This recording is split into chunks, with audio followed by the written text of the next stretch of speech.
as Stanley, I'd like to welcome up Leslie David Baker.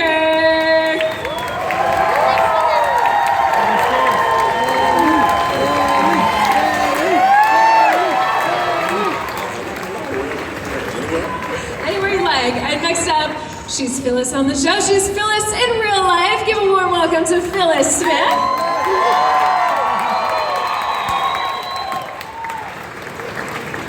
And finally, he's here and he's ready to answer your hard, pressing questions about chili, probably. You know and love him as Kevin. Please welcome to the stage, Brian Baumgartner.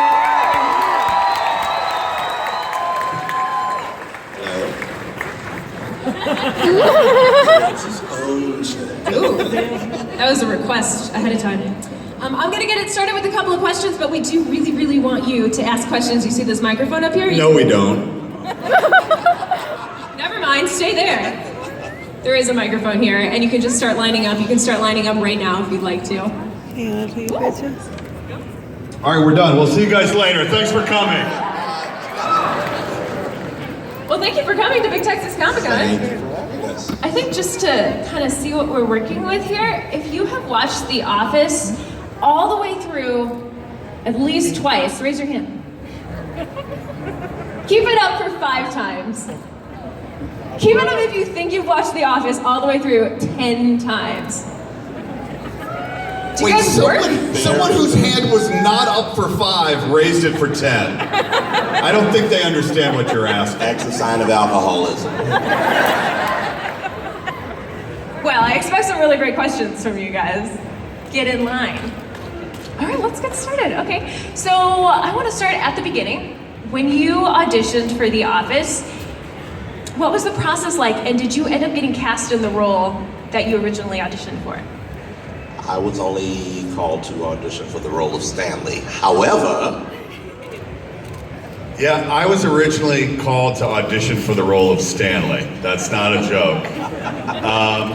And so the real answer is, I was familiar with the British version of the show. Has anybody seen the British version of the show? All right. I just didn't know if you'd understand because it's not real English. There was a character in the British show called Keith that Kevin was sort of loosely based on at the beginning. And I knew that if I was going to be cast in the show, that it would be as this character, Kevin. So I went in to audition for Stanley, but I read the audition. Phyllis was there. Yes. I read the audition as though it were Kevin. And I then left, and luckily the casting director, Allison Jones, came out and said, hey, they really want to read you for this other role now of Kevin. And so thankfully that gamble worked out.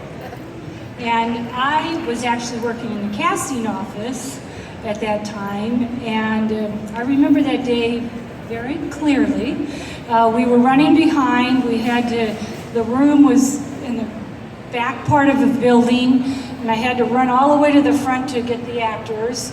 And we were about over an hour behind, which was unusual for us.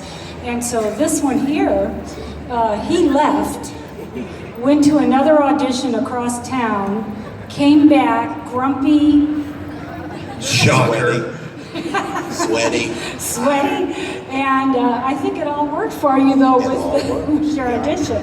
And I do remember you changing sides and having to reread, and Oscar as well. He had a different set of sides when he came in. Yeah.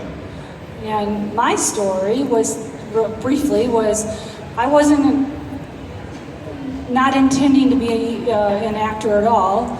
And the director said, I want you to read the character of Pam. And I thought one of the Pams had, was late or hadn't shown up and didn't know he was auditioning me. Thank goodness.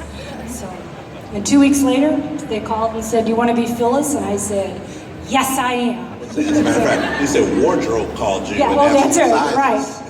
Yeah, and when in casting, when wardrobe calls or they send you a script, that constitutes a work call. So I knew enough to know I'd been hired. So. Awesome. This is actually Phyllis's first Comic-Con, that's right? Yes. It's pretty cool. Let's make it special for her, guys. Phyllis is a virgin. Don't tell Bob.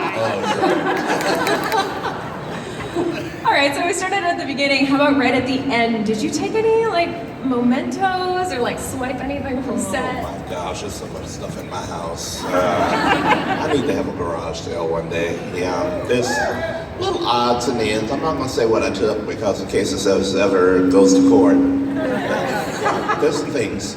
A few things. So Leslie's heard this story. You haven't heard this story. So I took a few things from my desk. There was the nameplate that said Kevin Malone, and I took the jar of M&Ms. And I brought it home, and I put it on my desk at home with the Kevin nameplate, and that's kind of what I had. And a year and a half, a couple years later, I looked at the M&Ms and I went, I feel like they're going down. Like, it's going down, but I'm not eating them, and what's going on? A couple months later, I look again, I'm like, okay, it's definitely going down. So I realized that every week, my house cleaner would come in, grab a handful of M&Ms and eat them. Or someone was breaking into my house, but I think reasonably it's the first thing. So I threw them all away because I was poisoning her. They were like 10 years old sitting in this thing. She enjoyed them. I guess that's something for the Mars company. But I threw them away and never said anything. I was so embarrassed and ashamed. Did you refill the jar? No, the jar is still on my desk, but it is empty. And you didn't want to tell the woman, you've been stealing my M&Ms and I've been poisoning you. Yeah. Did you take anything, Phyllis? I was given. I didn't take it. Oh, come on!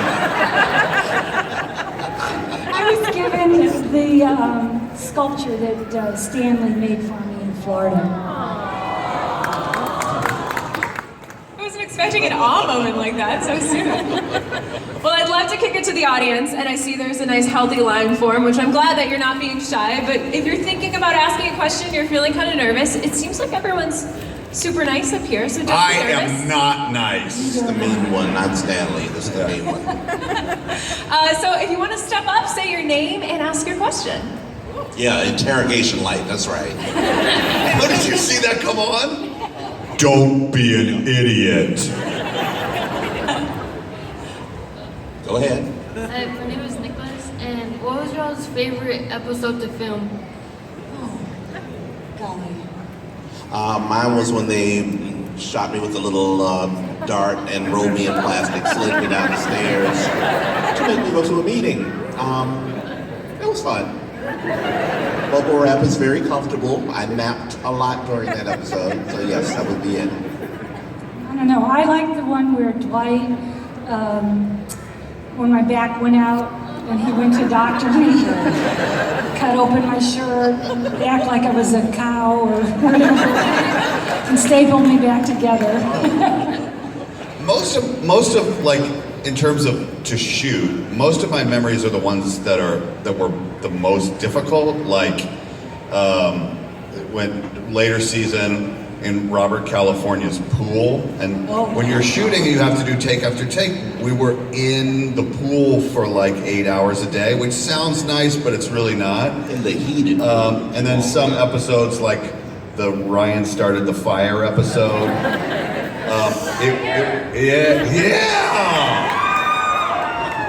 Get him a cocktail.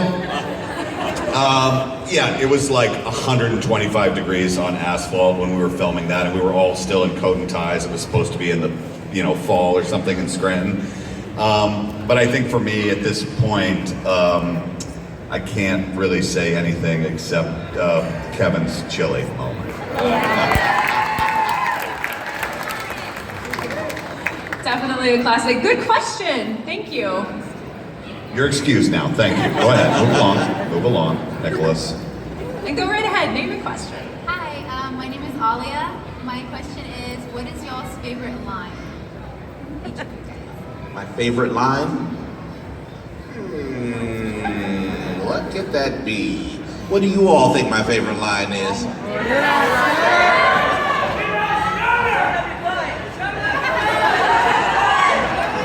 Not so much shove it up your butt. Boy, have you lost your mind. That one was my favorite. Let's see, I liked Close Your Mouth, Sweetie, you look like a trout.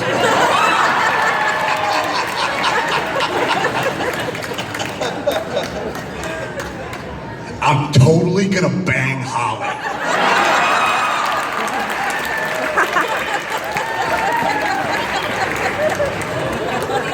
Thank you. Thank you.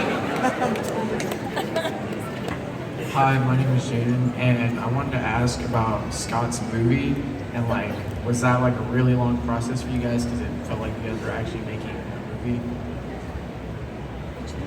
The question is about Scott's movie, if you didn't hear it, the process. Talking about Threat Level Midnight? No, it was. I don't mean this.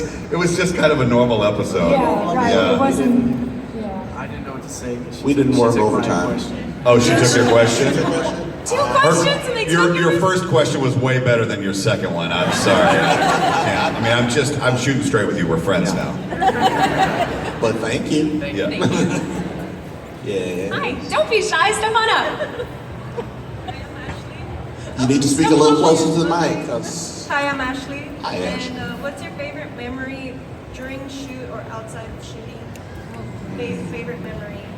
And my favorite memory would be the night we won the Emmy for the best show. That was my favorite memory. That was a good night. Yeah, that was a really good night. Yeah. We were told not to go on stage if we won, that they didn't want to see us, they just wanted the producers up there. And Greg Daniels said, if they call us, you all knock anybody out the way and you run up there, get on that stage, however you have to get there. I just remember pulling Kate out of, she had her shoes off and she had one shoe on, and was the other one not hopping on one foot going, wait, and I had her by her arm and was dragging up the aisle. That's true. Let's see, there's so many nice moments.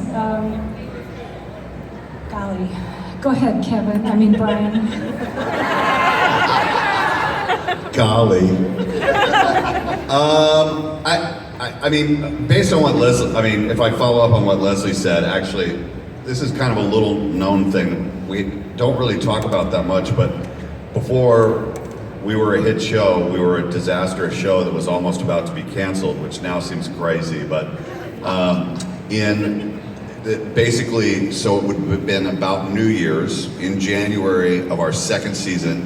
We'd only had 12-ish episodes on the air, and Steve, kind of from out of nowhere, won the Golden Globe Award. And we were like, at that point, we were just all there, hanging out up on the roof. They wouldn't let us in the room. Like, nobody was in the room but Steve. Nobody thought he would win. And that was a very special night. There's a photo online of all of us. I have chocolate all the way down my shirt that I had dripped, but we're shoved into like the Entertainment Weekly photo booth. And we're all there, and it's all of our faces around him, and he just has the biggest smile on his face, and that is something I'll never forget. Yeah, that was lovely. I'd forgotten about how wonderful that was. I think our last scene when Creed sang the song, that was a nice moment. Great question, thank you. Hi. Hi, my name is Jorge. At one point, Kevin makes this chili. He says, "Oh, this is a recipe that was passed down by generation. Is that your homemade, your own chili, or is that just can-made chili?" The chili that spills? Yeah, is that your own recipe? I did not make that much chili and bring it to work on that day. I do make chili, but that was not my chili. Sorry. Thank you. Do you get asked for your chili recipe a lot now? Yes, I do. I'll give it to you after the show. I didn't see you film that. Did they did they spill it more than once, or just? How many takes do you think I needed, Phyllis? Well, One take, baby. One take. Brian, okay. Let's say Brian. Hi. Hi, I'm top, which is thank you so much. You're welcome. So my first question is about Steve Carell. How was it when he left the show, like the dynamic in the show? And then what is your favorite Michael Scott character? Well, I know that when we found out that he was leaving, everybody was crying for like 2 or 3 weeks, maybe a month ahead of time. At least all the girls were. Like a dagger in Boys my don't heart. cry. Boys don't cry. But our hair and makeup people would, as soon as like, if it would be brought up in conversation, because we'd all start crying and they'd go, don't start. So they kept chastising us for about a month. So that was hard for you guys to adjust to that. It's Yeah. very hard, like I don't- death in the family.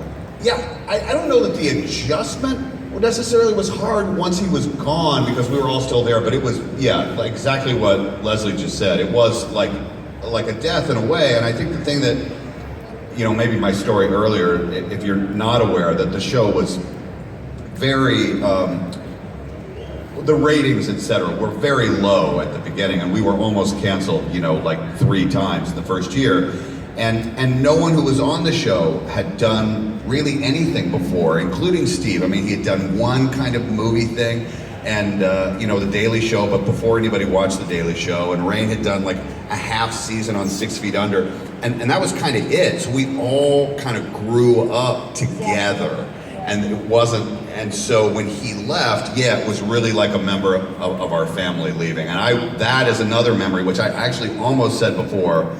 The scene when he proposes to her and tells us that he's leaving.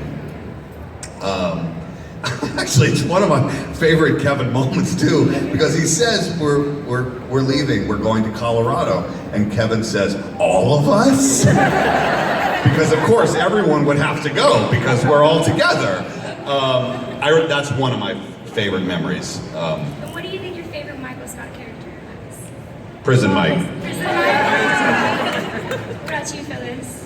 Oh, I like Santa Claus too. What about you, Stanley? I don't know if I have a favorite one. I think I like all of them. Yeah, they kept me in stitches. Great questions, thank you. Thank you. Hi.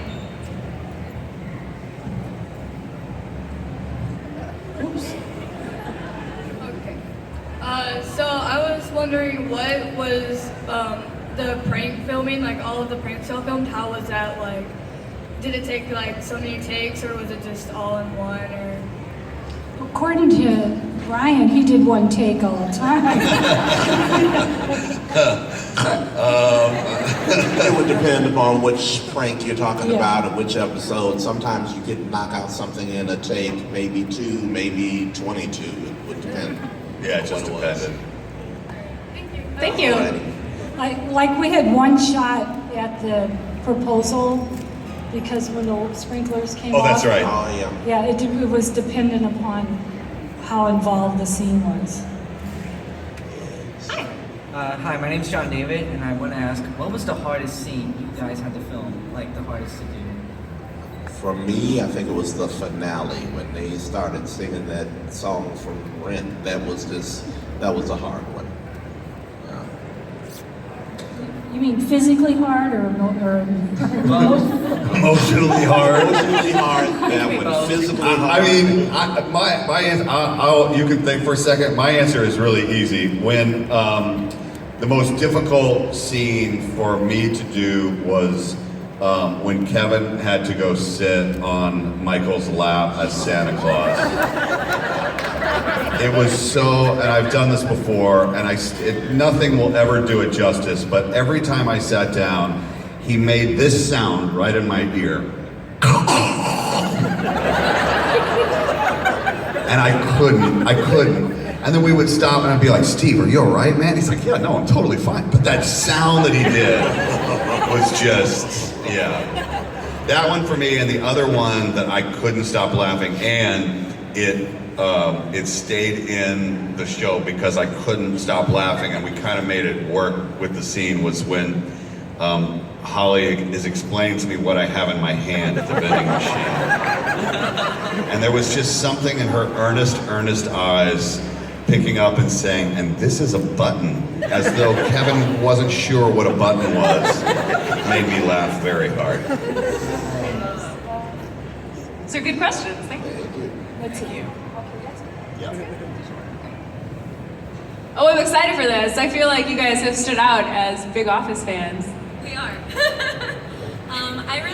I'm sorry, I just want to say that it is such an honor to like be in your presence. Just to have you here is like a huge moment for me, like definitely a milestone in my life, but I guess like for all of us, truly, I feel like there's so many things that happen in San Antonio that have to do with the office, and it's become such a culture here, so to have you here is amazing. But my question for sure, just for all of you, how often was improvisation a part of filming any of the episodes? Obviously parts of them were scripted, but like how often was it where it kind of like just came up and they were like, we have to keep this in the episode?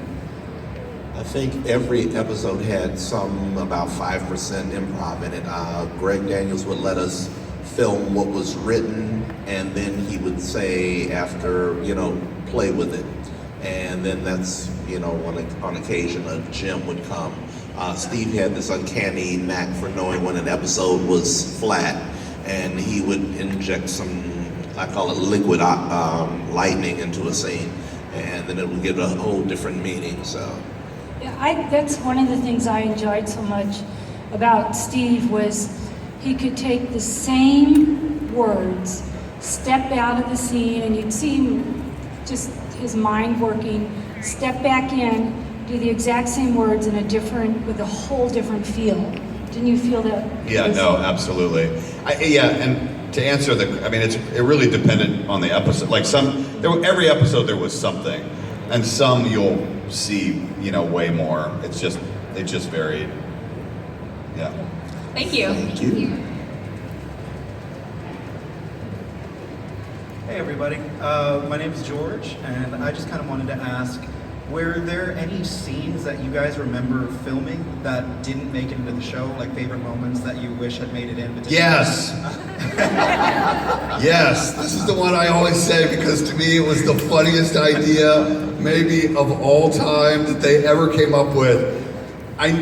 Someone said that it's now, maybe the Netflix version has this, but when it aired on the air it was not in there, but Jan has the baby shower for Asterd, whatever.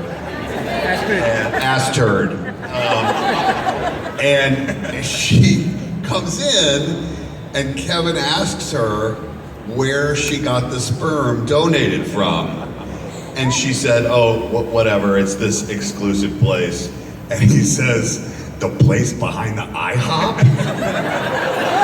And she gives a look, and just the idea that Jan's child could be Kevin's, to me was so freaking funny. And I went into the editors, I was like, you guys have got, they're like, we're like 20 minutes over. It's funny, but it's not really the story we're telling today. So that is it for me. You all remember that? Oh, yeah, I definitely saw that. Yeah. Thank you. Thank you. All right, this one's for Phyllis.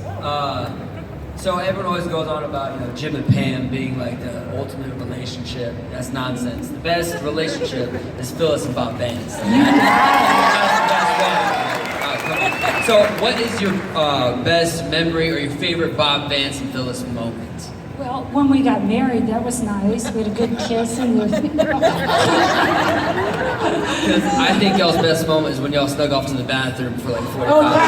I love that episode. Thank you. What was that? Was with the Jim Italian? and Pam. Yeah, when you went on the double date. Right. Yes. Oh my God, that's so funny. And they kept eating our food. Oh, hello. I feel like we should ask you a question. Yeah. You look like ready for a passion. Princess Doctor. I'm Princess Cinderella. I'm an oncologist. And I have a question for all of you. So there are many talks about reunion, but what do you guys think? Is it ever gonna happen? I always tell people that if you want to see something, write NBC and tell them what you want, what you really, really want. Because it's in your hands and not ours. So if you want to get your friends together and get online and start sending out letters to the networks, tell them what you want to see. So if you want to see a special reunion show, tell them. Sounds good. Thank you so much, guys. Okay. Good question. Hello. What's your name? Get real close to the mic. Corinne. Hi, Corinne. Go ahead with your question. Was the building that you guys filmed The Office real? Was the boat. building? Oh, the building. Oh, yeah. Oh, yeah. It's in Van Nuys, California. It's off Satakoy and Whitman. Right. Yeah.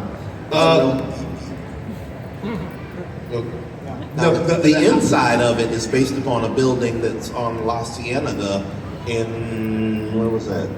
Culver City. Culver City. The very first, I mean, this is real insidery, but the very first season of The Office, so you have a soundstage, big soundstage, and the offices of The Office were actually the production offices that were upstairs of a soundstage. So our whole first year, there was a soundstage downstairs, and we were filming in the teeny offices upstairs, which is what you saw. When we came back again, they recreated the exact space on a soundstage. And we were on a sound because there were a lot of complications filming in that tight space.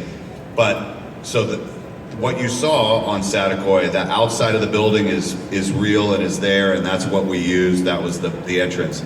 Inside it was on a soundstage. How often did it need to be cleaned up? Cleaned up? Cleaned. You cleaned it every day, right? On your way in? Yeah, I did. Yeah, I felt like I was the cleaning crew. I got there early enough. They had somebody come in and clean it up, and you know, the good thing about it is that on the soundstage, once they recreated it, they made it wider and bigger, and so that the ceiling could pop out and walls could move and all that. So that made it easier for filming purposes. Thank you. Thank you for your question.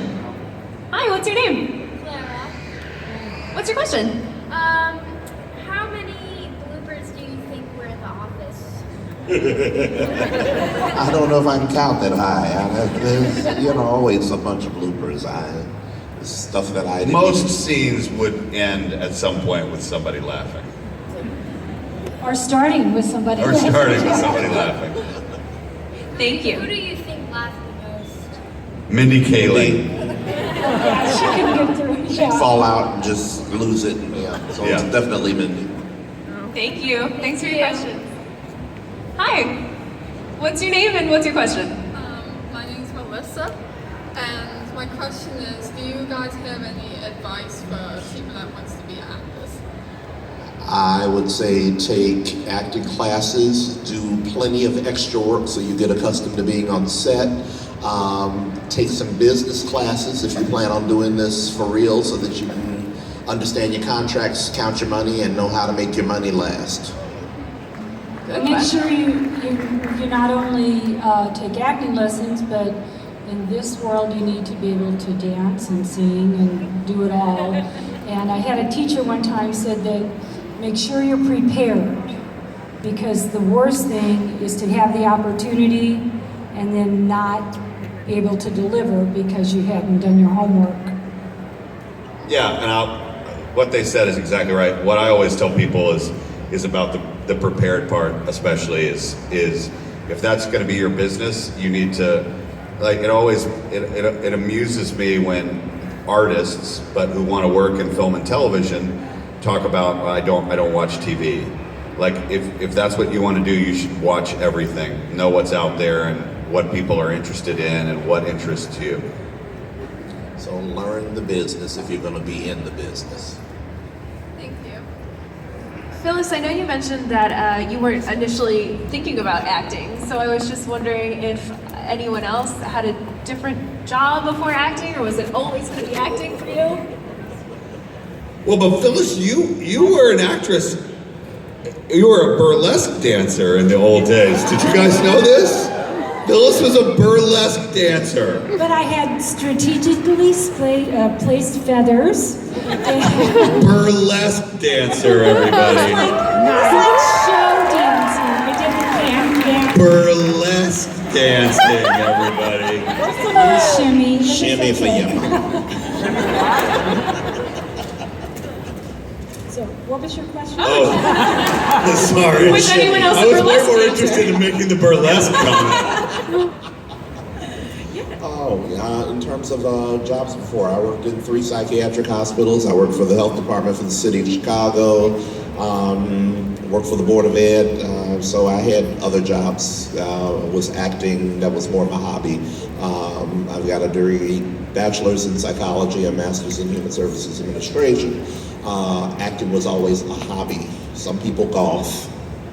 Other people, that was their act. Acting was my hobby, and it morphed into this. Go figure. Thank you. Hi, what's your name? Hi, I'm Max. Hi, Max. I wanted to know what your thoughts were on that episode where Michael makes out with Oscar. Gay witch hunt. Well, I mean, if Oscar were here, he would tell you a way better story than we can, but kind of what Leslie was talking about, or one of them was talking about before, that Steve kind of had a knack of, what did you say? Injecting a little liquid lightning into liquid a scene. love and lightning. The fact that Michael kisses Oscar was not in the script. And that was something that he did because he felt like the scene was a little flat, and he felt like that it was for him. The scene was really about Oscar being outed by Michael, but Steve just felt like there was something else, and like what would be the most inappropriate thing to show somebody that being gay was okay would be for him to kiss him. And closer and when he closer did it was the most unbelievable thing. Yeah. Thank you.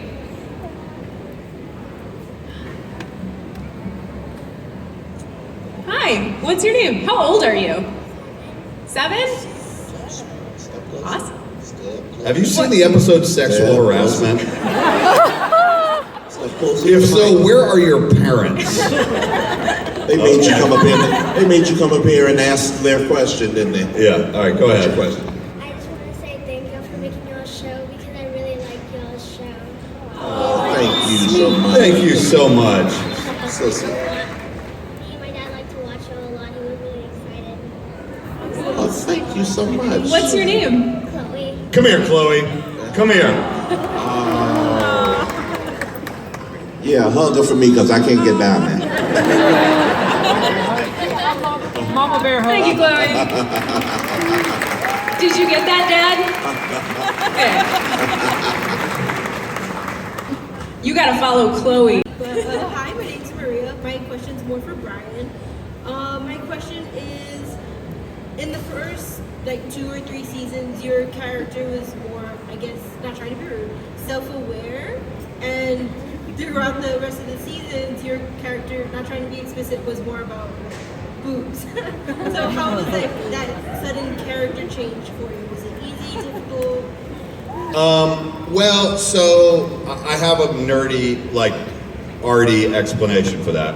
So really, the character description of Kevin initially was that casting put out was the only thing remarkable about Kevin is that he is remarkably unremarkable. So we used to joke, my manager, my agent at the time would joke, how do you go in as an agent and say, I got the guy for you. He is unfreaking remarkable. And really, I would say, in looking back at it, I recently watched the show again. I think Kevin originally was, and in the British version, was way more like I started, and kind of Toby became in the end. Very sort of flat, milquetoast in the background. Not so much put upon, but that persona. Well, the writers started to write differently. You see glimpses of it at the beginning, like in Diversity Day, when Kevin keeps the Italian thing on his head and says, maybe some spaghetti. But he was more reserved. Writers started writing more, the character had to change. So my nerdy, arty explanation is the following. That Kevin was very, very nervous when the cameras came into the office. And as he became more comfortable over the years with the cameras being there, more of his true childlike personality came out. That's all I got for you. Thank you. I'm getting the 5-minute signal, so we are officially entering the lightning round of panel questions. What's your name and what's your question? Hi, Jenny. My name is Brennan. I have a question about table reads. I have done some table reads where an unexpected joke comes up or a bit that no one reading is expecting, and it basically shuts down the whole thing. Everyone's laughing, falling out of their chairs. So I wanted to ask if there was any bits or jokes that right from the first table read, right from the get-go, immediately had everyone on the floor. And if so, who wrote it? Oh, that's a great question. Who wrote it? I don't know. I'm going to assume it all came from Greg Daniels, but in my mind, now maybe it's because it was about my character. There were a lot of other things, but the thing that I always tell people is Holly thinking that Kevin was slow was a joke that had been built up for 4 years, and when we read that episode, it was like I cannot believe that they are writing this. That stands out for me. I love that episode. Yeah, and that table read was just like crazy good. And then, of course, anything that we would do around Christmas, that was always up for grabs. All the Christmas episodes were just very crazy to film. All right, thank you. Thank you, Brennan. I hate to be the bad guy here, but we're going to take one last question from the audience, and it is you, sir. Hi, my name's Ron. I used to teach CPR to former officers. I just wanted, how did you guys get from the train wreck that was happening to the Hannibal Lecter type thing? Dwight. You know you can't do anything related to health or reality without Dwight corrupting it, making it crazy. That episode was incredible because it also had the fire, if I'm not mistaken, the fire stuff was in it as well that caused a heart attack. Resulted to that, the clothes was so deadpan, it was awesome. Well, I don't know if everyone has heard this. That episode saved someone's life. Yeah. Have you guys read that? So a guy in Phoenix, somewhere in Arizona, was driving down the road. I feel like it was on the side of the highway. Guy is having a heart attack, and the guy doesn't know CPR, but all he knows is staying alive, staying alive. And he did that on the guy until the paramedics showed up and the guy lived. We save lives! Thank you. Thank you, everyone, for coming out. And hello. We got to do this We last have to. one. If we don't, this is going to be the only thing anyone remembers. You will regret it. You'll be cruel to children. What is your name? Leia, Hi. Hi, Leia. Do you have a question? can you please sing the theme song for me?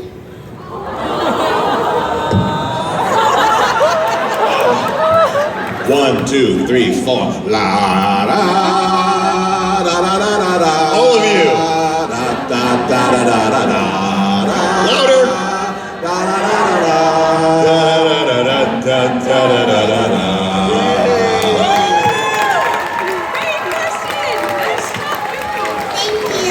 You're welcome, Thank darling. you. Well, everybody, thank you for coming out. We do have one last request, so don't go anywhere. But how about a big round of applause first for Brian Baumgartner, Phil Smith, and Leslie David Baker for coming out. Now, they would like for us to take a selfie-style photo, so if everyone could stay on stage, and if you could all act like you're super happy to be here like you are, and we will follow her cue up here. Get right up in here, right up! Shove it up his butt. Let's see some arms. All right, hands up, arms up, arms up. 3, 2, 1. Stratton Strangler. One more. 3, 2, 1. Excellent.